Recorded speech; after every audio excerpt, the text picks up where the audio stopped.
ANC, ANC, Veyaelo, Veyaelo, Aminima Veyaelo.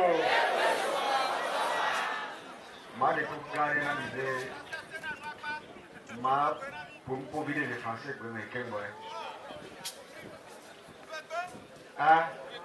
Oh, ma tout est bleu, la tête c'est gommé.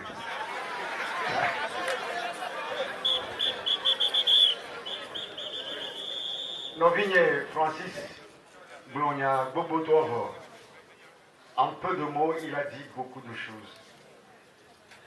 Je ne suis pas venu ici pour vous parler des insultes, des diffamations, des médisances qui sont régulièrement répandues sur une certaine radio à Lomé. Pour moi, c'est du niveau des caniveaux. Donc, en réponse, je n'ai que le mépris. Mais, je sais que parmi vous, des gens n'ont pas très bien compris l'incident qui a eu lieu le vendredi 7 mars 2014 sur cette même radio. J'ai reçu des appels téléphoniques de votre part me disant pourquoi j'ai claqué la porte, pourquoi j'ai quitté la radio. Et la question que j'ai toujours posée, est-ce que vous avez écouté cette émission du début jusqu'à la fin? Pour celui qui l'a écouté du début jusqu'à la fin, aura compris que je n'ai pas claqué la porte, que je n'ai insulté personne. Mais que j'ai prévenu, dès le début de l'émission, qu'à midi, je quitterai cette émission puisque je devrais rejoindre le président national à la messe en la mémoire de Douti Sidanaï. Sas Gaou m'avait appelé à maintes reprises dans la semaine, m'invitant pour cette émission. J'avais refusé. Parce que je lui avais dit depuis le mois d'octobre que je ne participerai plus à des émissions au cours de laquelle les gens viennent insulter le président national, insulter sa mère, insulter les premiers cadres du parti. Et que je ne pourrais plus accepter cela. Il m'a supplié, il m'a demandé de venir. Puis est arrivé ce que le pseudo-secrétaire général de l'UFC avait raconté sur Patrick Lechon. Le lendemain, il m'a rappelé en me demandant si j'acceptais toujours son invitation. Je lui ai dit oui. Je viendrai à la seule condition que j'ai la possibilité de faire que je ne viendrai pas pour l'instant pour un débat sur cette radio-là, mais d'abord pour une mise au point. Et si cette mise au point a pu permettre à l'animateur de cette émission de comprendre qu'il lui appartient à lui de faire la police dans cette émission, alors je reviendrai. Mais tant qu'il ne fera pas la police, il ne me verra pas sur sa radio. Il a fait cette promesse. Et le vendredi matin, quand je m'étais rendu à 11h moins le quart à cette émission, il était dans son bureau avec la directrice du marché de Cacavelli.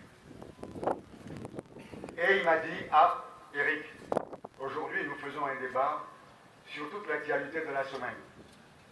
Si tu le permets, on va remettre notre rendez-vous à lundi. Je lui ai dit lundi, j'ai le bureau national, je ne pourrai pas. Mais si tu veux mardi, je suis disposé. Et je lui rajoute, ce serait mieux que ça soit mardi, parce qu'aujourd'hui, vendredi, je dois aller à midi pile à la messe, donc je ne pourrai pas rester avec vous jusqu'au bout. Vous voyez jusqu'à quel point ce garçon-là peut être un menteur.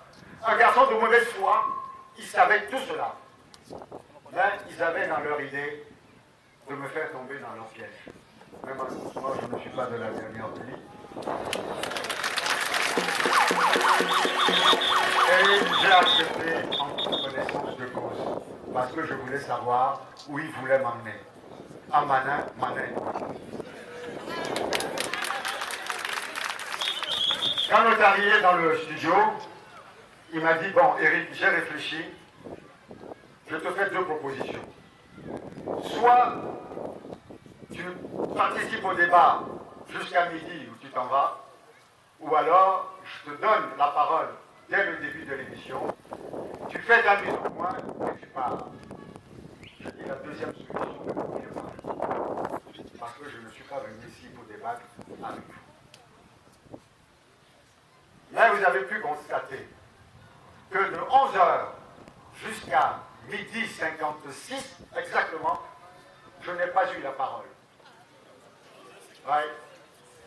Ceux qui sont payés pour mener des actions contre la l'ANC, ceux qui sont payés pour insulter, traîner dans la boue, les membres de la l'ANC se sont donnés à cœur joie à commenter l'actualité, ainsi de suite. Et quand, à midi 56, on m'a donné la parole, 11h56, merci, on m'a donné la parole, j'ai rappelé que j'avais une messe à midi et que je n'étais pas venu pour débattre avec eux, mais pour faire une mise au point.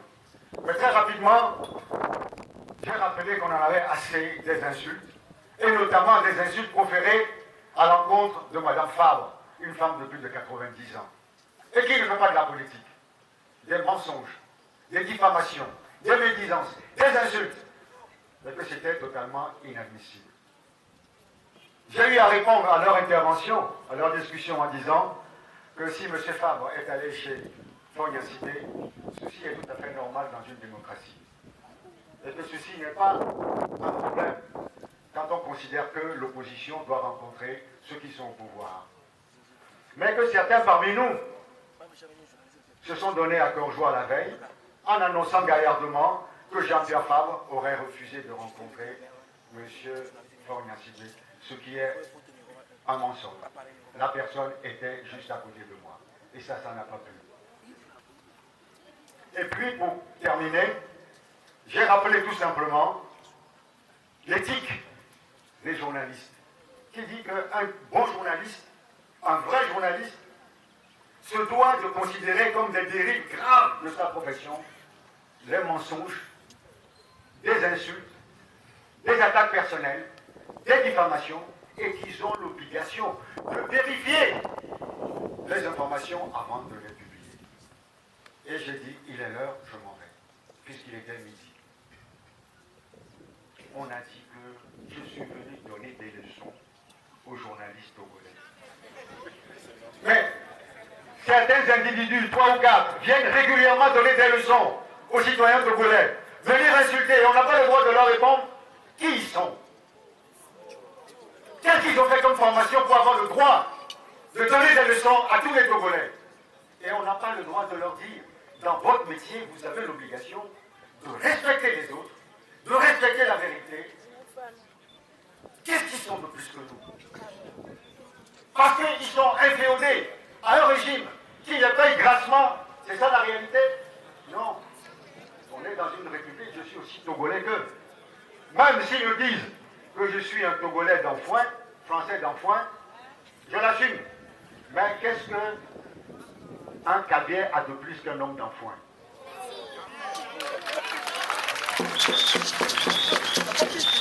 Ne sont-ils pas tous des Togolais au même titre? Voilà ce qu'on entend sur cette radio-là. Ce qu'on entend sur cette radio-là.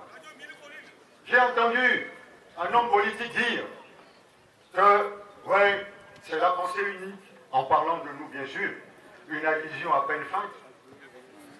Mais j'ai pu comprendre qu'en réalité, quand on n'a pas le courage de dire à ces journalistes que chez eux, c'est la pensée unique, on se trompe volontairement d'adresse. Et il a fait exprès, parce que ce n'est pas à nous, ce n'est pas de nous qui veut en réalité parler de ces gens-là. Oui, Francis l'a dit tout à l'heure. Francis l'a dit. On vient, on insulte, on critique, on se donne le beau rôle, mais on n'accepte pas que nous autres, qui sommes régulièrement critiqués, on puisse répondre.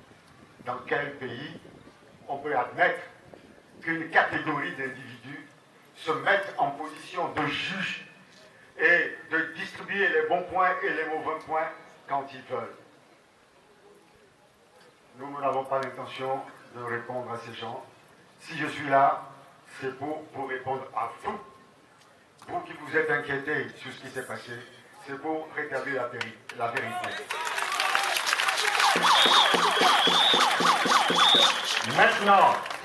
Maintenant, moi j'ai la bande. Vous savez, avant-hier, il y a un journal qui est sorti au sein de l'ANC, ainsi de suite. Bon, le gros fonction habituel. Éric Dupuis, le secrétaire national de la communication, a pété les plombs, il a insulté, il a menacé les journalistes, ainsi de suite.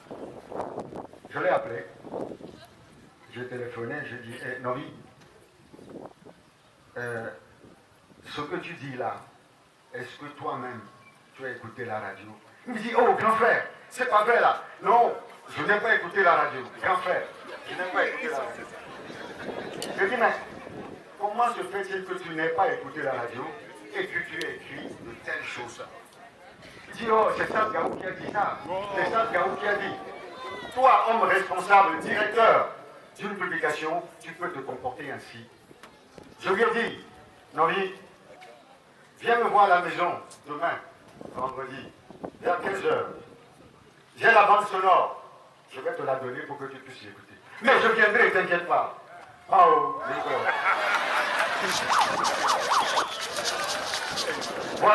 Voilà un exemple de courage. Quant à Sas Gaou, qui se dit loyal, qui se dit homme de foi, publiquement, je vous prends à témoin. Je l'invite à prouver qu'il est loyal. En faisant quoi? En rediffusant l'émission. Oui, en rediffusant l'émission. Pour que chacun de vous puissiez l'écouter et savoir jusqu'à quel point cet homme peut être mauvais, cet homme peut être méchant, cet homme peut être menteur. Je le défie, s'il est courageux, il n'a qu'à publier et nous allons savoir quand est-ce qu'on a insulté les journalistes, quand est-ce qu'on l'a menacé. À ce propos, il a dit qu'on l'a menacé de mort. Il a crié partout. Tout dernièrement, sur une radio, on l'a interrogé, à savoir si les menaces étaient par téléphone ou par écrit. Il a dit la vérité. Hein. Ce sont des rumeurs. Un homme accuse des gens fondés sur des rumeurs. Oui, on dit, il faut condamner les attaques, les insultes contre telle personne. Tout à l'heure, Francis vous a cité quelques exemples. Quand à la gendarmerie, Jean-Pierre Fabre, assis là-bas, à l'époque, il était président du groupe parlementaire UFC. Donc une personnalité de la nation à l'Assemblée nationale. Quand il a été battu, est-ce que cela a été condamné? Non. Est-ce que ceux qui sont passés sur les radios ces jours-ci ont condamné cela? Non. Quand on a renvoyé nos députés de l'Assemblée, est-ce qu'ils ont protesté? Non. Est-ce qu'ils ont condamné cela? Non. Et puis, en 2013, les incendies des marchés de Cara et de Lomé, qui nous ont valu des arrestations, des morts, Oui. pas morts, des personnes encore à l'hôpital, des inculpés. Est-ce qu'on a entendu des inculpations de leur part? Non. Tout ça là, ils sont tous complices de ce montage grossier que le régime en place est en train de monter contre Jean-Pierre Fabre, l'ANC et le CST. Par votre engagement, par votre mobilisation, par votre solidarité, ils n'iront pas loin parce que le peuple togolais n'est pas bête.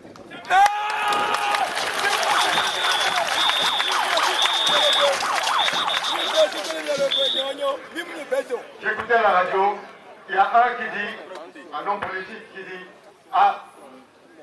en politique il faut accepter les critiques.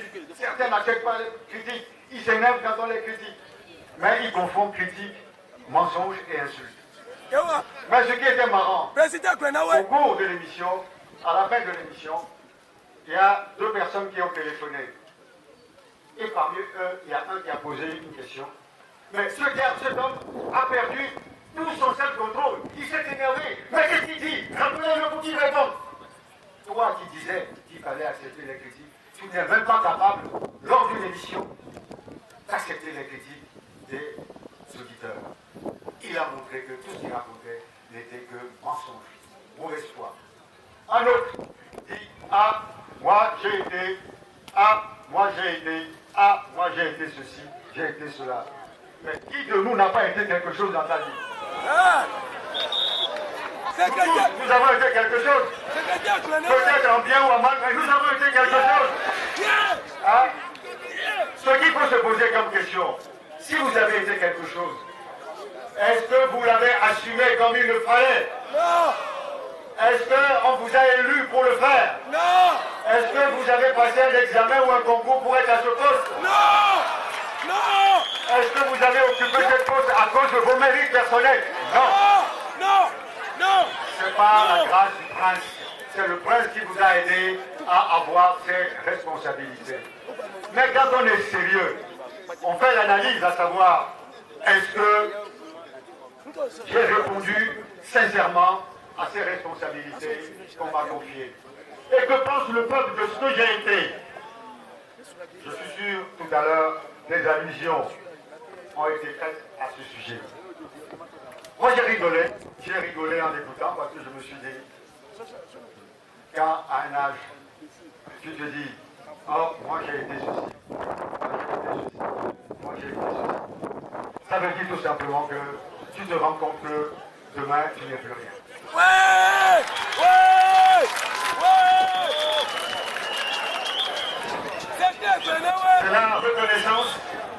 C'est la reconnaissance d'une fin.